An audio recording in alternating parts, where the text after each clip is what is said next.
The sea is a dangerous and unforgiving place, ready to swallow up all those unworthy to challenge its waters. Tonight, we'll be going into the depths, so hold on to your life vests and prepare yourselves to let the darkness take control. The ocean is a beautiful and thoroughly dangerous place.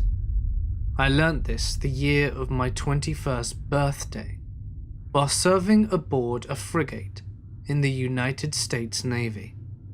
My ship and my home. The USS Clifton Sprague. It was a guided missile frigate. As Navy ships go, she was not very big, frigates being the smallest ships of the line in the fleet, measuring only 445 feet from stern to stem. She was a good ship though, and we had a commanding officer who fully intended to prove it, due to his determination to show what a fine ship he had. I found the ship and myself steaming full speed into the teeth of a storm, which raged off Newfoundland and Nova Scotia in the North Atlantic in late fall of 1988. The weather reports were saying that Tropical Storm Keith had not dissipated as expected, but had pushed further north than any other storm that season. Late November was too late to be weathering a storm in the frigid North Atlantic. I thought of all the stories I had heard about how the Canadian Navy was supposed to welcome us to this multinational fleet NATO event that we were to attend in Halifax. I had also heard that Canadian girls were friendly and that Canadian ships supposedly had beer pubs in them, but at that moment I had no way to prove either of these two superstitions true, because instead of a warm woman or bar stool, I instead found myself perched atop my frigid ship's bridge, standing a forward lookout, watching in a driving sleet storm, with 30-knot winds in heavy seas. What I was certain of was that I was wearing 7 layers of clothing, most of it labelled extreme foul weather gear, and I was still learning about what freezing to death means when it's not just an expression. Upon reviewing the newest weather advisors, the captain had decided it best remain at sea, because a ship in port during a storm merely gets beaten up against a pier until either the ship or the pier breaks. Since Canada routinely has lousy weather, they build sturdy piers, so we took our chances with the storm. Just after noon, the winds and the sea begin to really pick up, and soon we were in that undulating mode wherein one only really gets to test the durability of their sea legs and their stomach. As I had walked through the ship from my berthing space towards my watch station earlier in the evening, I had paid little heed to the fact that sometimes my footfalls landed on the deck, and sometimes on the bulkheads of the ship rocked beneath me. I also paid no notice to the ever-present sounds of the ship, the jet whine of the gas turbines, the thrum of the waves on the hull, the comforting hum of the generators, or even the occasional ping from the sonar. My attention was on the smells from which one learns to pick up great deals of information. I noticed that sometime tomorrow, the galley would be serving blueberry pie. The smell of the fuel oils, sampled with the oil lab, seemed lardy enough for me to know that the fuel level in our tanks was much lower than it should be in a storm. The smell of hot coffee from the mess decks filled my nostrils as I tanked up my cup, and the combined aromas of paint, sweat, and cigarettes rounded out my card-playing shipmate's contribution to this nautical bouquet.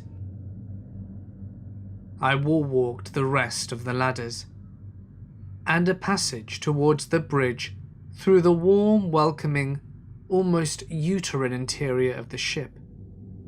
It was lit in soft red light to preserve the lookout's night vision. How I now missed that warmth and light amid the dark, cold, wet misery of my bridge-top watch station. My face crusted with ice around my nose and mouth. I swept my goggles off and spat into them, hearing the small snap as the spittle flash froze to the glass.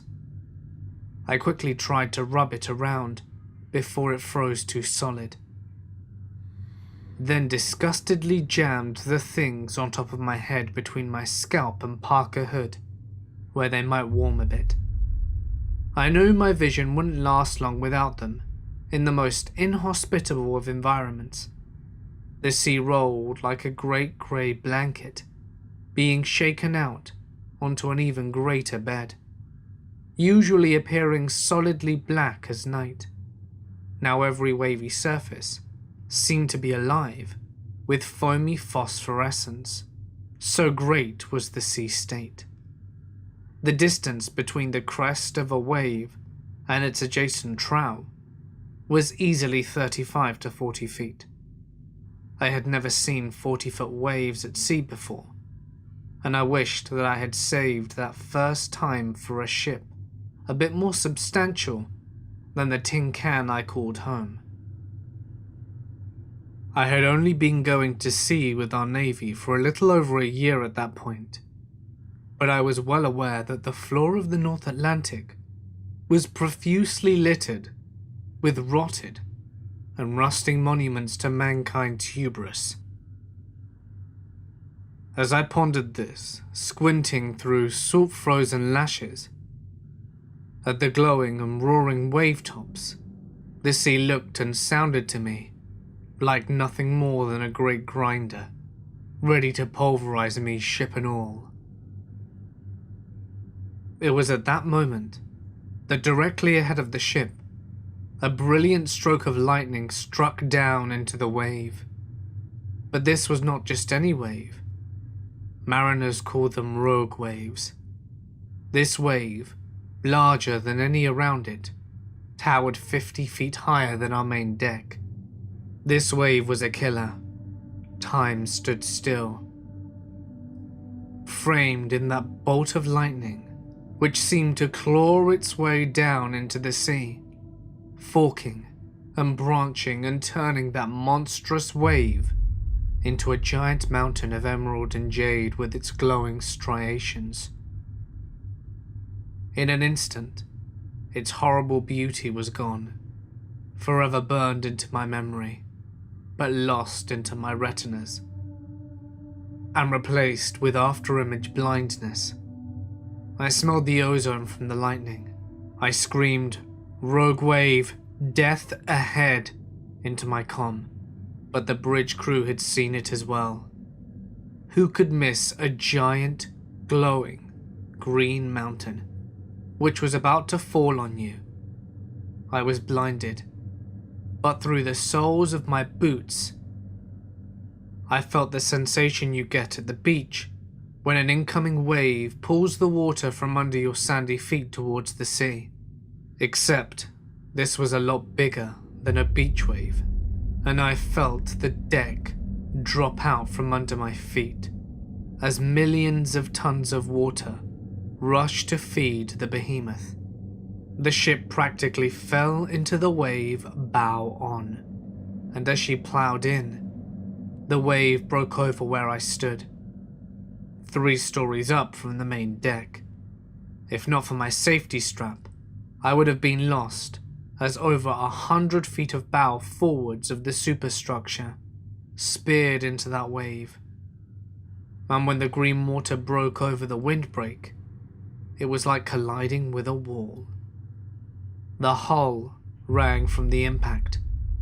The ship lost almost all forward momentum, and for a moment, I felt she might be foundering. The bridge crew told me later that the bridge windows were briefly totally submerged, and for that unnerving moment, they had all looked up to see the surface. But then the ship began to groan and shudder along with her whole length as she shouldered upwards, shedding countless tons of water from her decks. Ship and crew had survived. There were other waves that night, but I was positive that I knew which one had left the inch-wide cracks in the superstructure. I came to know that the ocean is very deadly, and its alluring beauty and magnetism are rivaled only by its brutality and mercilessness. Prior to joining the US Navy, my grandfather took me aside and told me several stories of his time spent in the Navy during World War II. This was his way of ensuring I knew exactly what I was getting myself into. My grandfather was a weapons technician too in World War II, aboard the destroyer USS Maury, DD-401, from 1942 to 1945, and manned a 5-inch over .38 caliber cannon. He survived Pearl Harbor, Battle over Tarawa, and Battle of Midway, as well as the invasion of Luzon, to name a few, with only a small shrapnel wound to his leg in all that time. I'd like to share some of the stories that just blew my mind to this day. August 21st, 1943, in a location west-southwest of Nendo Island, Solomons, the ship USS Maury, DD-401 destroyer. The Maury was escorting an Australian vessel to Espiritu Santo, as Japanese forces were still active in the area, and Allied forces were actively attempting to keep Guadalcanal and the Solomons secure after previous weeks of battle with the Japanese forces. The night was clear, with every star in the sky. The wind was so low that you could hear gulls fishing off in the distance, and the wakes splashing against the hulls of the ships. The air felt like Hawaii in spring, and all you wanted to do was bask in the moonglow. Suddenly, voice radio communications from nearby Allied island bases started chirping away with information about visual confirmation of enemy subs in the area to the north. Soon after, the all-on-deck order was given, and everyone was forced to stand ready.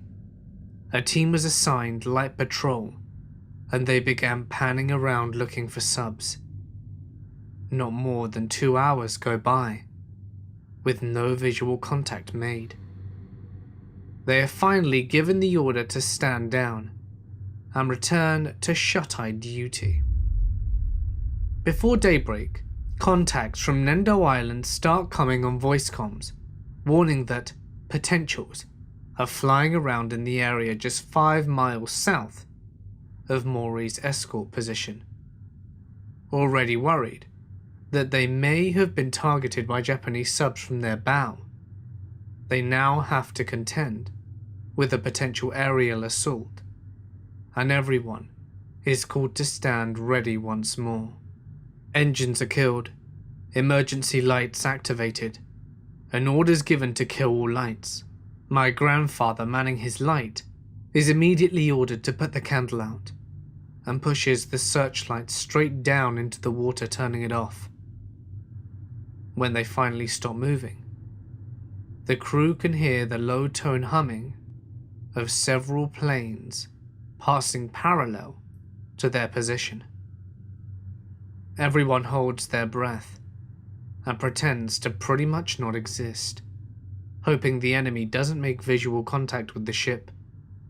So for a good 45 minutes, everyone just sits there, until they can no longer make audible contact with their enemy forces they hoped would pass. Finally, after almost 2 hours of nothing, they are given the go-ahead and start the engines and return to the passage. My grandfather flicks his cigarette port side and clicks on the searchlight, still pointing into the water. What he says he saw next aged him and 2 others with him a good 10 years. Below, where the searchlight sat, focused in the water, lay an eyeball the size of a basketball, sitting there, staring straight back at him from about 10 feet underwater. The next 3 seconds lasted minutes in his mind as he watched this silvery disc of an eye look straight through him. Finally, the first of the engines started in what seemed like forever, and the beast that it was broke surface for a brief moment in order to dive deep.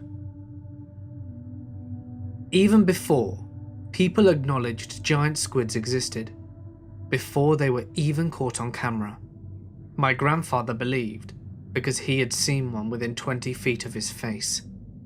In my 8 years of service, I have heard many stories of such things, and even own a few teeth pulled from the rubber liner of a ship, but never had any such experiences myself. Adding that experience in lieu of the drama of war, and you can get a sense for the true terror it would invoke. My grandfather, now 93, is still alive and kicking, even though dementia is heavy, and he seems to live in the past. It's still good to know that there are still some heroes in this world. Thanks to all that served, and thanks for listening. Number 3. I am an open water kayaker, and I took a trip to Charleston, South Carolina for a weekend of fun paddling around the harbour and the Barrier Islands. There is an inlet between the Isle of Psalms and Sullivan's Island, known as Breaches Inlet, where there have been quite a few deaths due to the extremely strong and unpredictable rip currents. What better place to go play in a boat, right? Part of the trouble with the inlet is that you have the current coming out of Charleston Harbour in one direction, the general coastline current in another direction, and the current flowing out of the inlet itself in a third direction. All of these currents come together and make some fantastic waves to play on. I was in a used Neko Elaho HV kayak I had recently purchased from a closing kayak shop's rental fleet. The boat is about 15.7 feet long, but is surprisingly nimble for its size. Definitely a fun but stable surf boat. Before this incident, I had only had the boat on pretty flat water, inland lakes and large rivers with no real rapids, and had experienced no problems with the boat. The difference here is that with all of the different currents, there were large waves breaking over me in multiple directions. On the lakes I was used to paddling, the biggest waves I might encounter was the wake from a passing redneck in a boat. In Breaches Inlet, I was now faced with 6 to 8 foot waves crashing and breaking from multiple directions, sometimes all at once. I have been here before in my other boat with no problem. This is a fun place to paddle, but I did not realize that this boat had a hidden problem. There is a large watertight compartment in both the bow and the stern of the boat, meant for flotation, but commonly used for storage of equipment for excursion paddling. Each compartment has a hatch cover made of neoprene, with a sturdy bead around the edge, like a bicycle tire, to fit snugly around the coaming of the hatch, and then loosely covered with a hard plastic hatch cover to protect the neoprene. What I didn't realize was that the bead on the rear hatch's neoprene cover had broken, and although it appeared to be holding normally, from a quick visual inspection, it was, in reality, barely able to hold itself in place. In flat water, this wasn't a problem, since waves were not breaking over the top of the boat. There was never any additional pressures on the hatch cover to make the problem apparent. Unfortunately, I am now 3/4 of a mile out into the ocean in the middle of one of the most dangerous currents on the eastern coast, with waves crashing against me regularly. The hatch cover did not hold. There was a noise. There wasn't a shudder, there wasn't a crack. There wasn't an indication that there was any kind of problem. I noticed that it became a little more sluggish to steer, but I initially attributed that to tiring from a long day of paddling. Then I noticed that the waves were crashing over me more and more. At first I thought this was due to the changing tides increasing the wave action, but I slowly began to notice that I was riding lower and lower in the water. I still wasn't too concerned, but I was starting to pay more attention. What finally made me realize I was in trouble was when each passing wave would actually turn me into it as I passed. I was having little luck steering the boat at all. This is when I noticed that the rear deck was almost totally awash. So much of the boat was now underwater that instead of floating above the waves, I was now in them, and they were pushing the boat. Now, I'm 3/4 of a mile out with a boat that is nearly uncontrollable and extremely sluggish and tippy due to the several hundred pounds of water now residing in my rear, non-watertight compartment with 6 to 8 foot waves hitting me in every direction. I can honestly say that this is the only time I have been truly scared in one of my boats. I was not sure I would be able to make it to shore. For every paddle stroke that I tried to make toward shore, I would have to take 3 or 4 more to correct my course from passing waves turning me. Due to the additional mass of water, it took 4 strokes or more to be as efficient as one is normally. It felt like every other stroke I had to brace to prevent capsizing. I was in real trouble. It took me over an hour to reach the shore. That distance in those waters should have only taken about 5 minutes, and I was finally helped the last 50 meters by a passing boat. I had attracted a small crowd on the beach, and not long before I landed, someone had finally thought to call for help. They arrived about 10 minutes after I made it to the shore. I carry a VFH radio with me, but by the time I realized I was in trouble, I couldn't take my hands off the paddle long enough to use it. When I landed, the boat was at a 30-degree angle, since the only flotation I had remaining was the front compartment. The rear compartment was completely filled with water, and I did not paddle this boat again until that rear hatch cover was replaced. Number 4. For a couple of months last year, I lived in South Africa and did marine research with some of the people who make Shark Week. The work involved sailing out each morning, attracting sharks to the research vessel, which is around 21 feet with 2 engines, and then collecting data about them by various means. Going into this project, I had very little knowledge of marine biology, and as a result, I was usually relegated the role of chummer. This lucky individual has the role of grinding up large quantities of rotting sardine heads and continuously pouring them off the side of the boat to attract white sharks. My experience took place on the first time I went chumming. It was a beautiful summer morning, and we had just set out in one of the primary research locations, a reef colloquially referred to as Shark City by the locals. The seas were unusually rough, and we were reaching quite large waves hitting the beach, about a third of a mile from where we had laid anchor. The process of grinding up rotting fish involves the chum dance, standing in a rectangular container in a pair of rain boots. I was crushing the fishy remains whilst dancing to Michael Jackson's Thriller, a favourite amongst the researchers. Just as the chum dance reached its finale, a fair amount of rotting sardine was in the water. The crow's nest spotter hastily points to a white glimmer just a few feet from our starboard side. We had gotten lucky. A 15-foot female great white had come to investigate the fishy carnage. Contrary to popular belief, white sharks don't circle boats near the surface with their fins above water.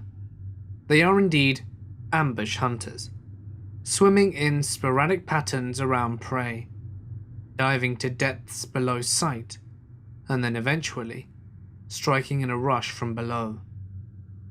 We researchers, me in particular, considering I had never even seen a shark before, were giddy as this large female made a few loops around the vessel before disappearing into the iron-green abyss.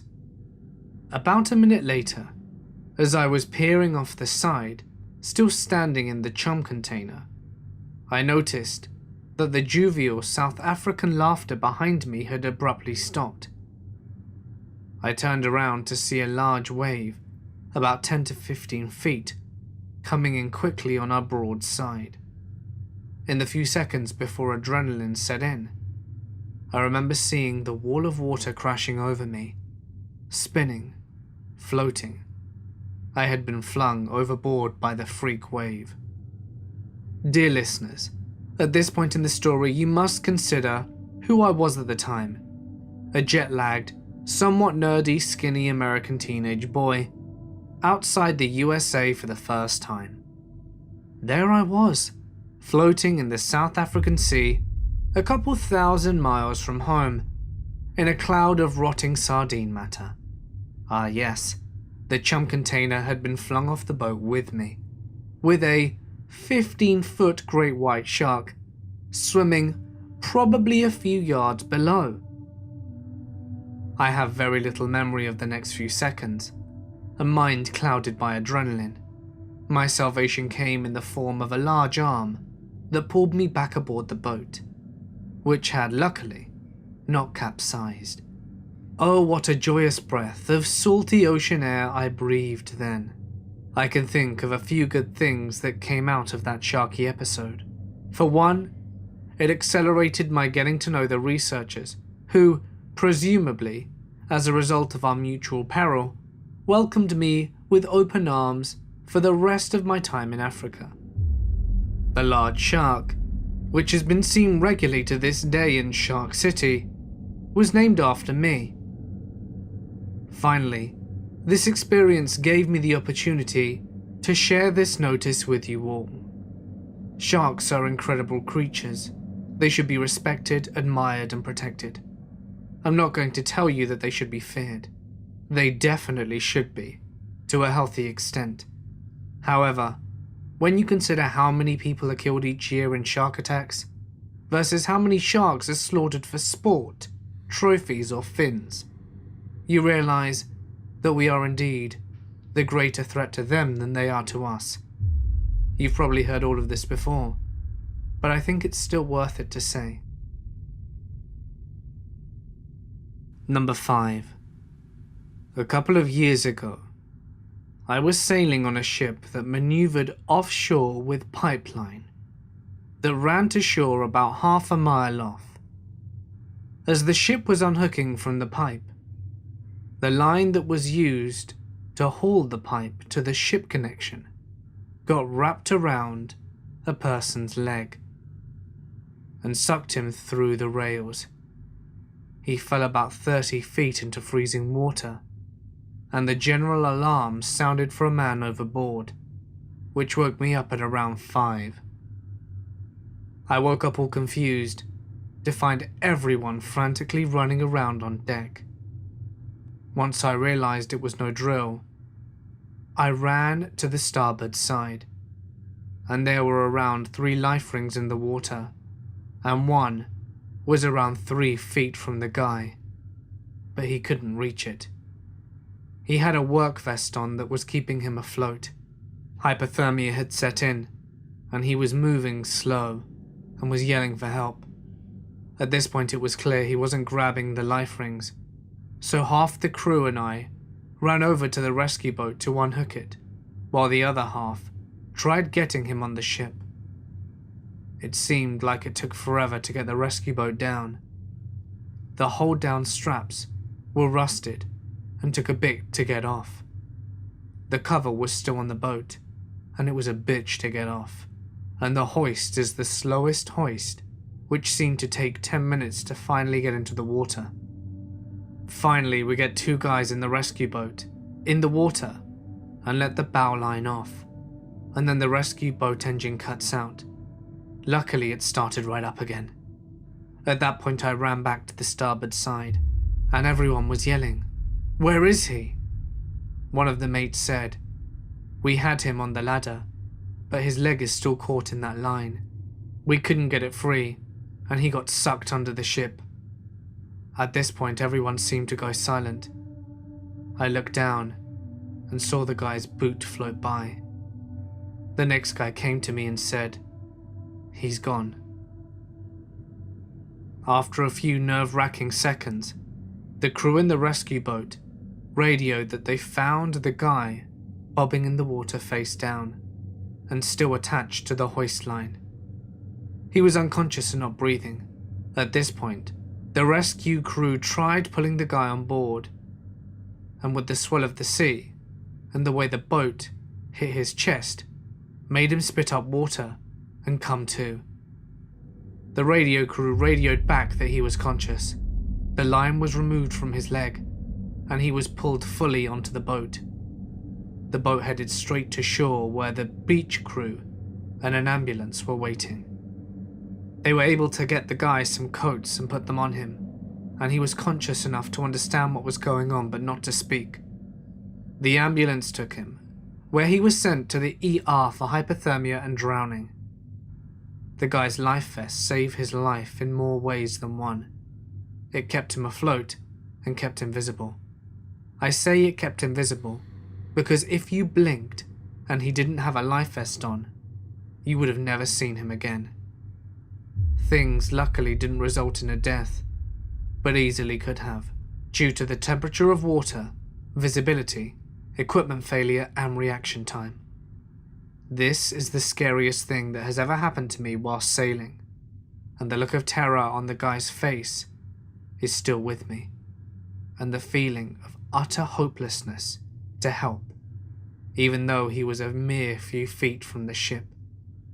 He spent a few days in the hospital, and miraculously suffered no serious injuries, except near death. Number 6. I was in the US Navy for 6 years, stationed on an aircraft carrier for 4 of those. This is the scariest thing that happened to me. Our ship caught fire off the coast of Chile after a port call there. We were offloading fuel to another ship, and they called over to tell us that we had smoke coming out of the hull, so they were breaking away until we figured it out. A fire is not the sort of thing you want going on during a jet fuel transfer. A few fires started getting called away, so the captain announced that we were going to general quarters. I thought it wasn't serious for a while. Over the past few weeks, people had been calling away the fire team for little trash can fires, so I figured this was just a few of those, coincidentally happening at the same time.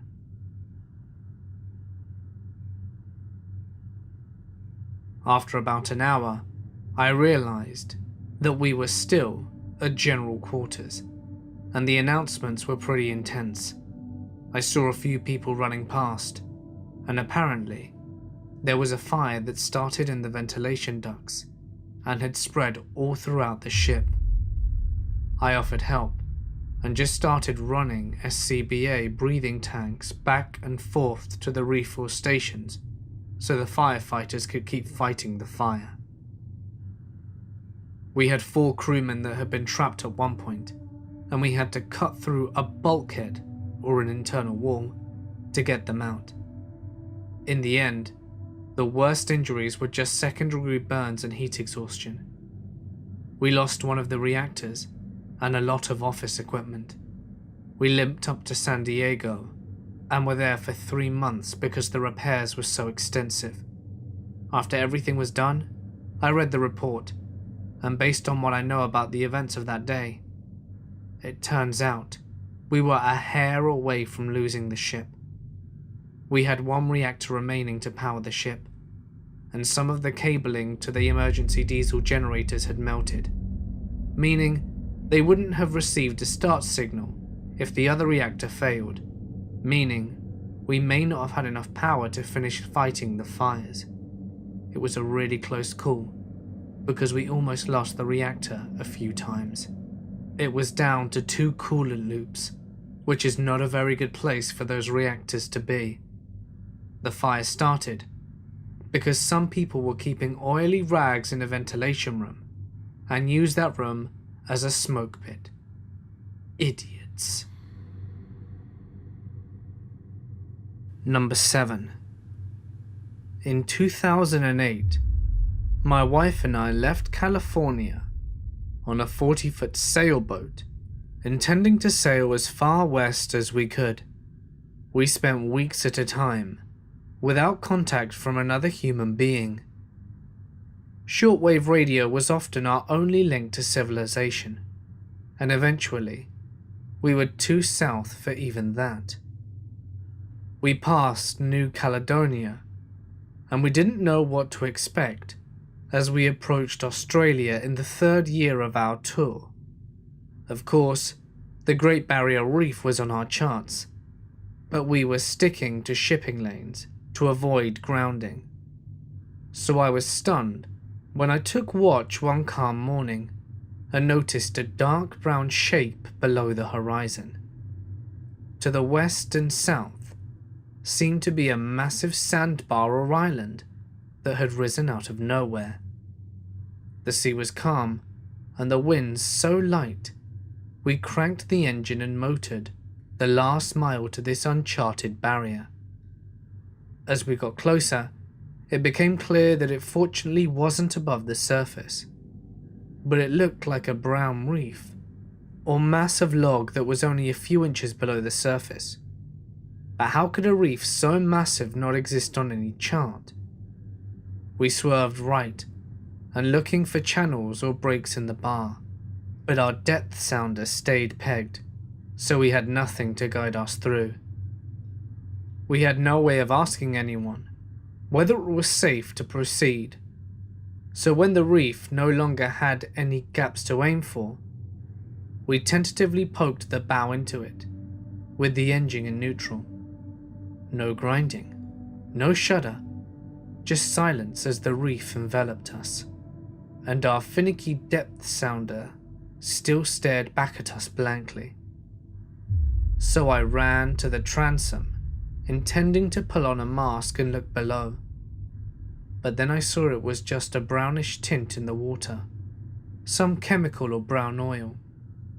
Wary that it was a dangerous chemical spill or weapons testing gone wrong, I dipped a bottle into it and tried to sample it without getting any on my hands. We continued puttering through this ocean of brown for miles and miles, before it eventually dropped away behind us as abruptly as it had appeared. I went ashore with my sample, and intended to ask a customs agent about it. The other sailors at the dock were oblivious. They didn't see anything like it on their passage, never in their years of sailing these waters.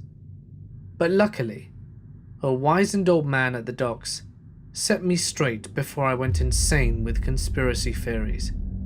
Turns out, we'd just caught the Great Barrier Reef in its annual orgy. The brown colour in the water was the spore of the reef that it releases all at once across the entire continental shelf of Australia. And this year, in Queensland, we had calm weather with little churning to dissipate the massive cloud of life. Number 8. I circumnavigated the globe from the ages of 23 to 25 on a 43-foot sailboat. One of the freakiest incidences we had on board was when we were leaving Singapore in the middle of the night. Aside from the constant game of Frogger dodging freights on our path, it was fairly straightforward. At around 3 a.m, I was alone at the helm, with everybody else asleep down below. Suddenly, I hear a beep from the radar, which had been set to warn about anything within a quarter of a mile from our vessel. Looking around, I couldn't find anything obvious within that range, so I put the boat on autopilot and went down below to investigate. Typically, other ships show up as little blobs, but for some reason, the radar was registering a long solid line the length of the screen directly in front of us, and it was getting closer fast. Heart racing, I went back on deck to see what could possibly be registering as such a bizarre signature. Eyes slowly adjusting, I looked into the dark, peering as hard as I could to make out something, anything, and then I saw it. Not more than 100 yards ahead was a 20-foot high, unlit, rock-solid wall, right there in the middle of the ocean, looming, and by this point, making its presence known by the sound of waves lapping against it. I was absolutely petrified. Mind you, this was before chart plotters were widely used, and we were navigating with paper charts. I was utterly confused and supremely terrified. I called all hands on deck, and we stopped the boat dead, pulled down the sails and started the engine. Slowly, painstakingly, we picked our way through what was by that time increasingly apparent, a full-on construction zone. Our charts were only 2 years old, but apparently Singapore had undergone a monumental land reclamation, or perhaps nuclamation, since it had never been there to begin with. Even once we found our way out, nobody slept for the rest of the night. To this day, the image of magically appearing dark walls in the middle of the ocean still haunts my dreams. Number 9. I have spent a lot of time at sea, fishing, usually only for a 5 to 8 hour journey, within 25 kilometers of shore. But I have also worked on long-line commercial vessels that stayed out at sea for 3 to 6 days at a time, hundreds and hundreds of kilometers from shore. Nevertheless, the scariest moment for me, ever, was probably when I was around 12 years old, fishing with an old friend of my grandpa. He was a lifelong fishing expert and a local, at 80 odd years of age. What he didn't know about local fishing wasn't worth knowing, although he only used hand lines. He had some kind of commercial license that allowed him to sell his modest catch. Since we shared a strong enthusiasm for fishing, and he could sell what I caught, minus a fish or two, he regularly let me come out with him. It was a clear day, and the water was calm. We were in a fairly small craft. For simplicity, imagine Popeye's boat, the Olive, a diesel-powered, mid-engined boat with a deep hull, small cabin, and very short overall. maybe 7 meters, 22 feet. We anchored about 2 kilometers from shore in about 45 meters of water. Our target was usually snapper. These guys can grow to over a meter long and weigh up to 20 kg. Amazing fun on a handline. I used gloves. He didn't. Anyhow, during a lull in the action, I was daydreaming and staring over the edge of the boat in the depths below.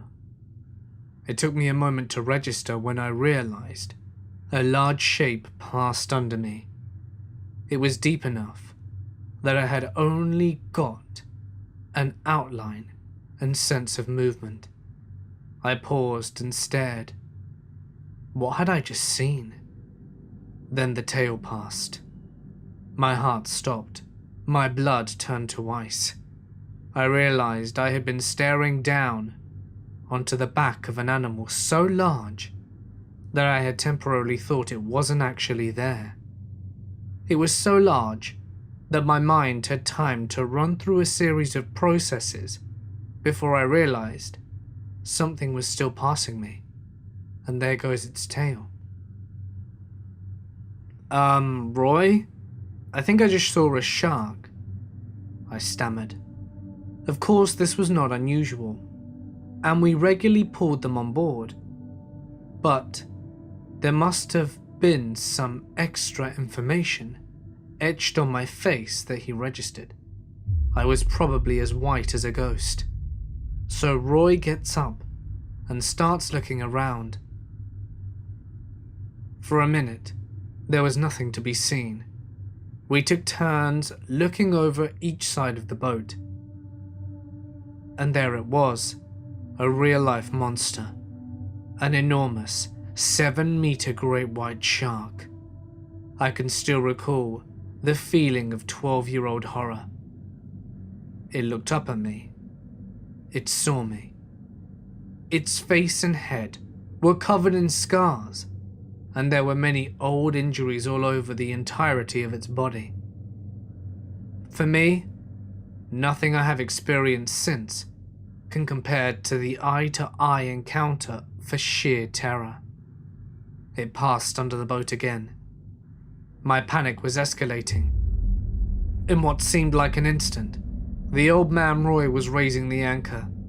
It was then I realized he was almost as scared as I was.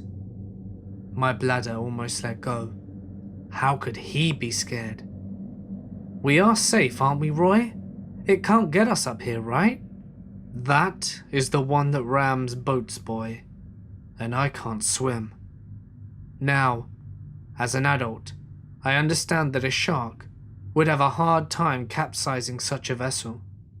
But that did not change the fact that I was 12 years old, and I had just a face-to-face encounter with Satan, who was currently under the boat. And that was that. In moments, we were puttering back towards port, far too slowly. I think I still have PTSD almost 3 decades later, and I still search the water for the shark, even today. Number 10. This story is my grandfather's, who was a chief engineer on a trawler ship operating out of Hull. He was fishing at night off the coast of Norway in the 70s when a call came on radio.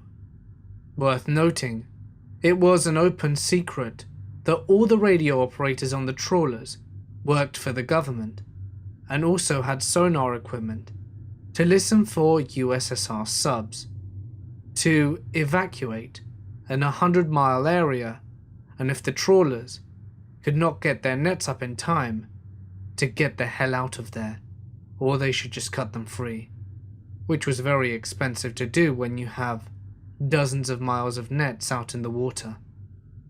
On the way out, my grandfather's trawler and other trawlers in the area saw a massive white flash on the horizon.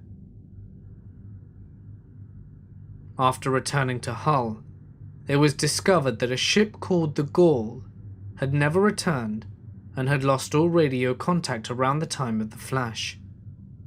Fast forward 20 or so years later, and the wreckage of the Gaul was discovered and officially sank because of a waste flow pipe being overwhelmed with a massive wave that flooded the lower compartment of the ship and sent her to the bottom.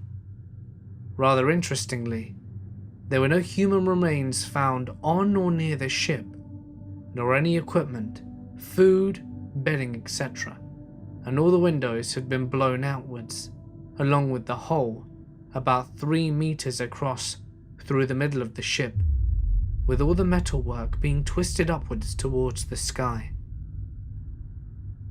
My grandfather always insisted, up until his dying day, that the sea that night was as still as a pond, and that his radio operator was fairly sure that the "get the hell out of there" warning came from the Gaul, as well as the time of Gaul sinking. 16 unknown graves were created and filled in Murmansk, Russia. Another one of his favourite stories was that one day the engine for hauling in nets was redlining and came very close to exploding, so had to be shut off, as they assumed the nets got stuck at the bottom. A few minutes later, a Soviet sub surfaced from beneath them, with the nets stuck to the periscope, complete with a bunch of very pissed off Soviet sailors armed with guns, who unhooked the nets and disappeared back under the water. It was a known tactic that Soviet subs tried to sit under the trawlers and use them as cover to get out into the Atlantic.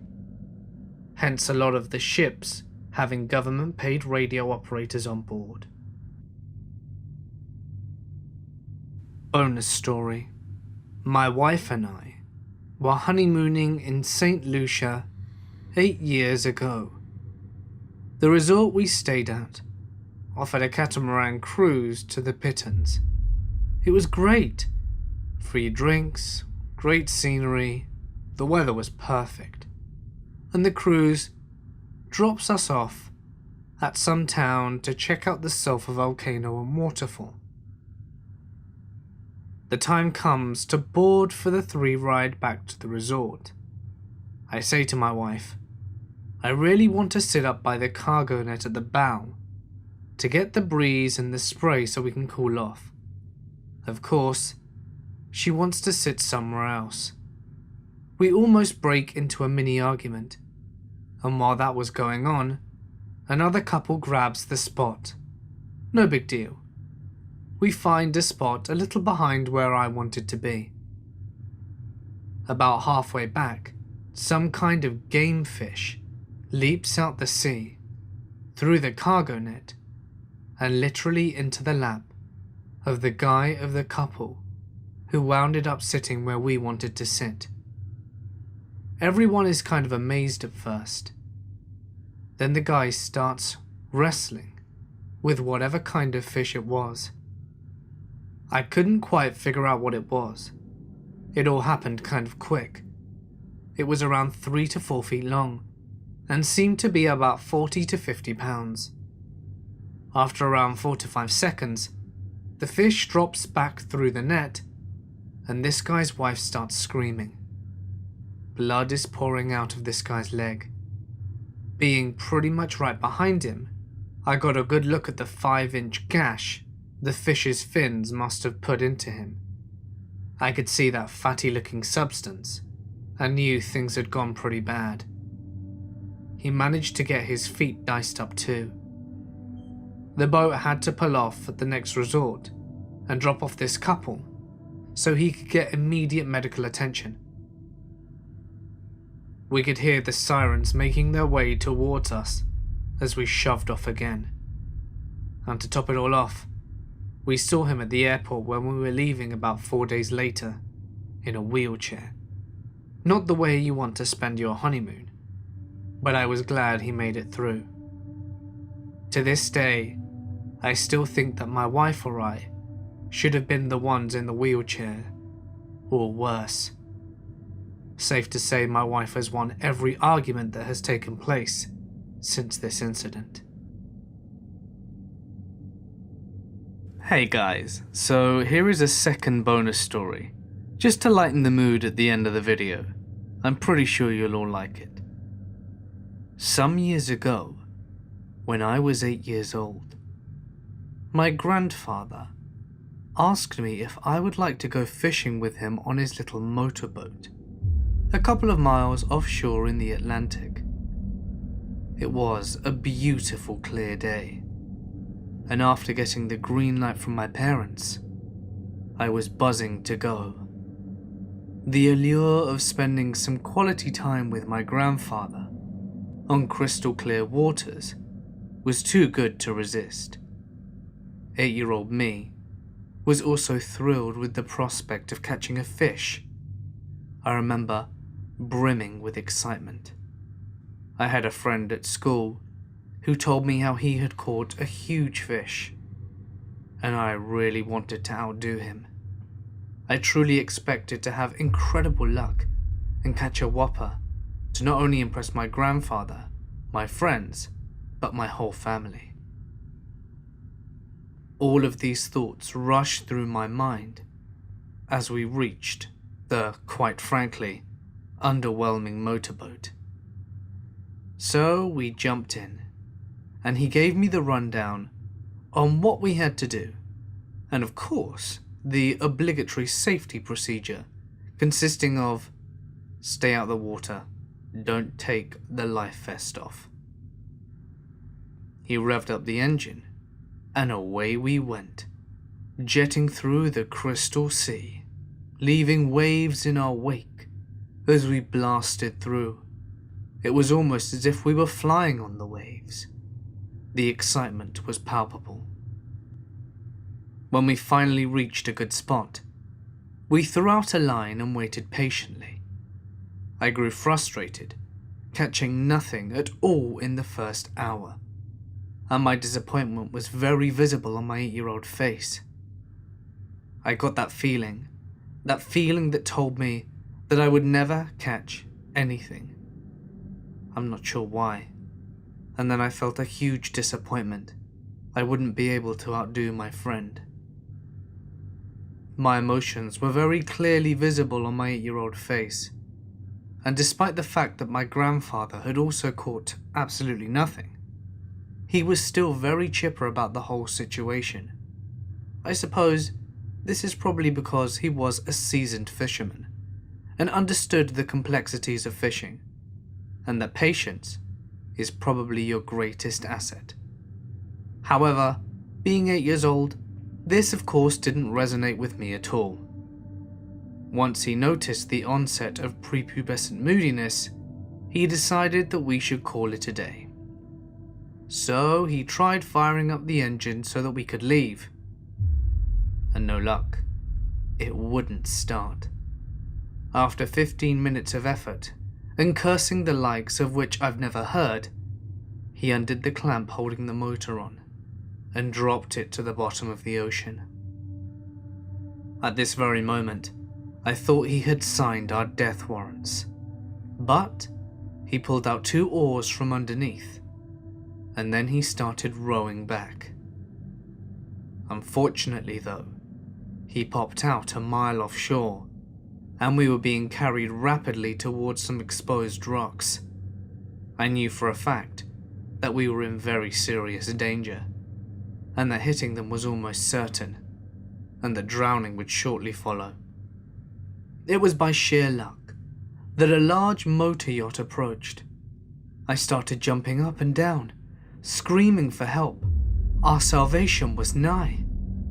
But Gramps told me to sit down and shut up.